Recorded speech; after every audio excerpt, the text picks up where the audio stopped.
Hello you lovable rogues and welcome back to another scrap mechanic video, and today we're going to be looking at yet another elevator style. Now I'm going to keep this one nice and simple.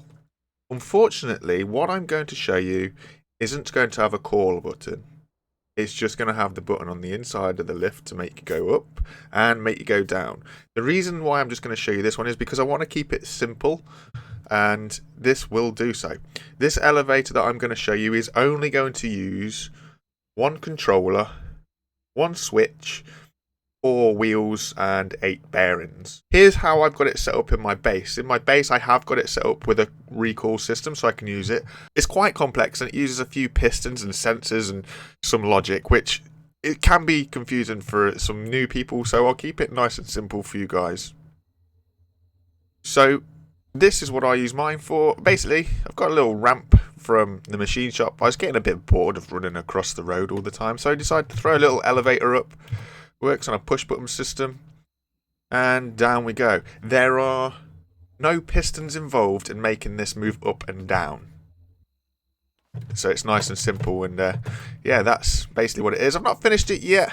Got to throw some glass in there and kind of spruce it up a bit, but it is nice and simple. So let's show you guys how we do that. So we'll just throw ourselves into creative mode because everything that we need can be done here. It's nice and easy, nice and simple to do. I'll just show you guys. You can see I built one over there, but it's really simple to do. I'll throw us down a base. Now, then you need this little system here. It's really easy. So you need a kind of a T, if you like, and it needs to look like this. So you see how the block sticks out? So platform is going to go this side in this space, and our mechanism to lift us up will be here. This is when we need the lift, and it will get a little bit complicated because the lift itself, the platform that moves up and down, is going to be built on the lift. And the problem that it causes is it isn't going to be connected to this red piece that goes up and down. So it'll be a single entity. So you can, if you have clicky fingers and by mistake, end up moving this platform with our actual little lift that's underneath it right there. Anyway, T-piece, slap your lift down and build a block. Build it right up close. This is when we need our first bearing, and you're also going to need 4 pipe pieces at 90 degrees. And what I'm going to say to you guys is use the thin pipes because it doesn't work with the big pipes. A bearing each side. Turn the pipe out, turn the pipe out, turn one in, turn one in. Then you want another bearing on here and here. Then we need our wheels, and we put a wheel here and a wheel here. And then finally we put our controller down. Let's put him over here, and we'll need a switch, and we'll put the switch here. Okay, now this will sort of work. It won't be very stable. It might not go up, but it will work. This is basically the concept that you need. It's so simple. Now all we have to do is the very first 2 bearings that we put on, the ones on the platform, got to connect them up to the controller. Now what you got to do here is you've got to set them in the controller so it squeezes the wheels in. What do I mean by that? Well, if I get rid of the little lift underneath us, you'll see that we fall down. So then we've got to go into our controller, and I say, if I go 90 degrees, it won't be enough. So we go 1 minus 90. It's not quite enough. 2 to the plus 90. It's not quite enough. It's close, but it's not quite there. So we need it to squeeze in. So I found that 105 is ample, and now it squeezes in. Now what we do is we go to our actual wheels. Whoa!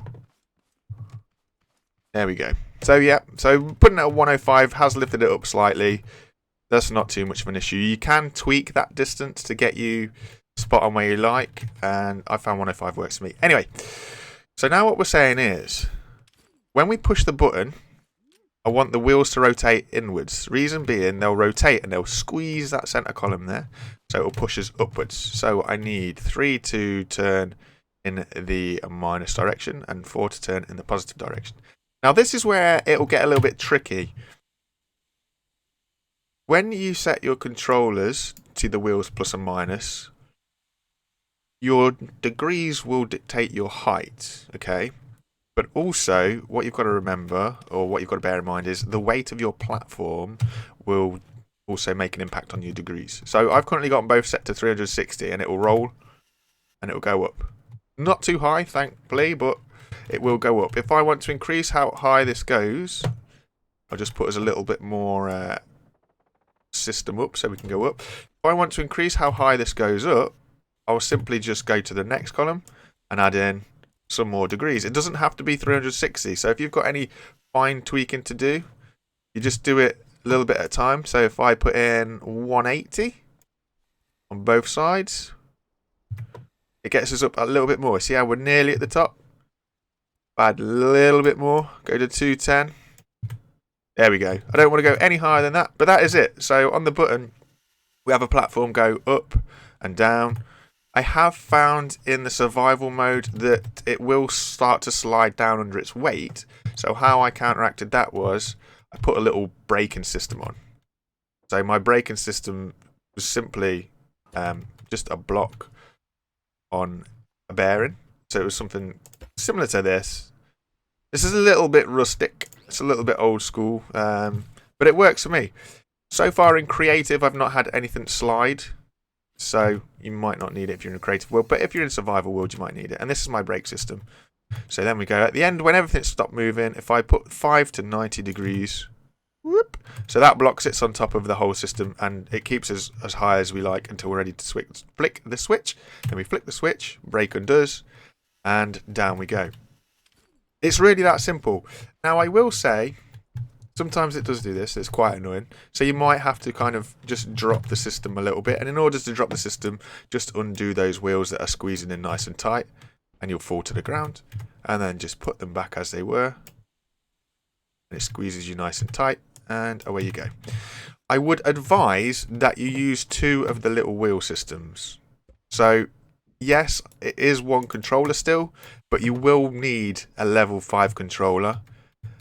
It just helps you out, and in order to put the system up, it's so simple. All you got to do is the same thing again. So have somewhere to put your bearings on, get your pipe work out, and it's away and then towards.